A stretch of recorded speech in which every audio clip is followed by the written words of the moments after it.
আসসালামু আলাইকুম ভিউয়ার্স। সেদিন আপনাদের সামনে আমরা শেয়ার করি অ্যান্টিবায়োটিক কোর্স করার বিষয়ে যে ভিডিওটি শেয়ার করি, সেই ভিডিওটির জের আরেকটি কথা রয়ে গেছে যেটা আপনাদের সামনে শেয়ার করতে হয়।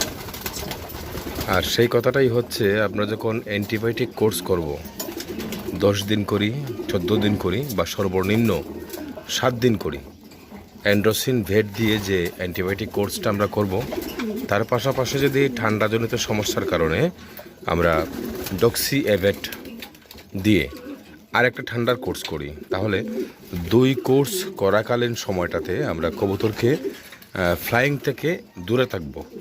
মানে কবুতরকে ছাড়া যাবে না, কবুতরকে ফ্লাইং করানো যাবে না।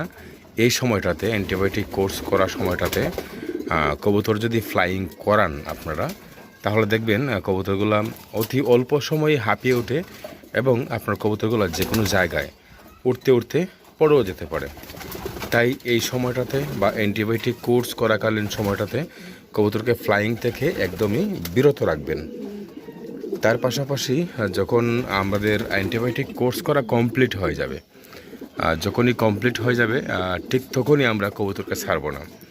কবুতরের স্বাস্থ্যগত দিক তাদেরকে পর্যবেক্ষণ করে আমরা কবুতরকে ছাড়ার চেষ্টা করব, এবং যখন আমরা ছাড়ব তখন আমরা প্রজাইম ভেট নিয়মিত 4 থেকে 5 দিন আমরা প্রজাইম ভেটটা যদি প্রয়োগ করি কবুতরের উপর, ধরে নিতে পারেন প্রজাইম ভেটটা যদি আমরা 1 লিটার পানিতে 2 গ্রাম করে প্রয়োগ করি, তাহলে এক সময় দেখা যাবে কবুতরের উপর অ্যান্টিবায়োটিক কোর্স করার পর যে ধকলটা তাদের উপর যায়, সেই ধকলটা আর থাকবে না। তখন আমরা যদি এক সময় কবুতরকে ছেড়ে দিই, তাহলে কবুতর আর হাঁপাবে না, হাঁপালেও কম হাঁপাবে বা আস্তে আস্তে তা কন্টিনিউ করতে পারবে না এবং কন্টিনিউ হয়ে যাবে। আর অ্যান্টিবায়োটিক কোর্স করাকালীন সময় আমরা সেটাকে যতই আমরা কি করি, ফ্লাইং করানোর চেষ্টা করি এবং যতই প্রজাইম দিয়ে আমরা চেষ্টা করি যে কবুতরের ধকলটা সারানোর জন্য, বা লাইসোভিট দিয়ে ধকলটা সেরে যাবে, সারবে যে না এমনটা না, সারবে, তবে কবুতর ফ্লাইংয়ের উপযুক্ত হয়ে ওঠে না, বা কবুতরের ফিটনেস স্বাস্থ্যগত দিকটা ফ্লাইংয়ের জন্য উপযুক্ত না।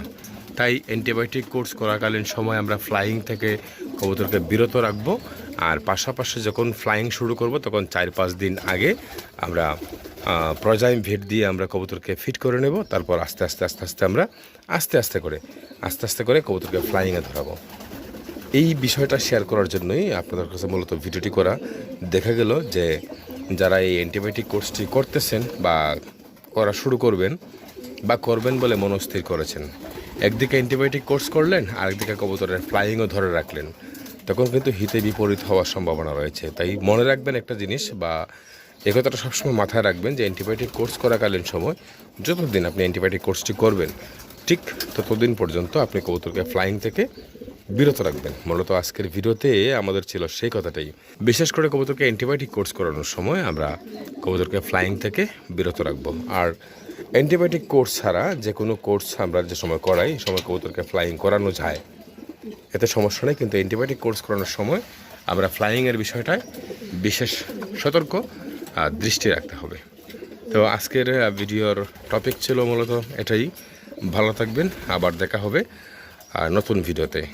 যারা এই বিষয়ে আরও বিস্তারিত কথা বলতে চান, তাদের জন্য আমার মোবাইল নাম্বারটি আমি দিয়ে রাখবো ভিডিও স্ক্রিনে। আপনারা ইচ্ছা করলে সরাসরিও যোগাযোগ করতে পারবেন। ভালো থাকবেন, সুস্থ থাকবেন, আনন্দে থাকবেন। আবার দেখা হবে নতুন কোনো ভিডিওতে। আসসালামু আলাইকুম।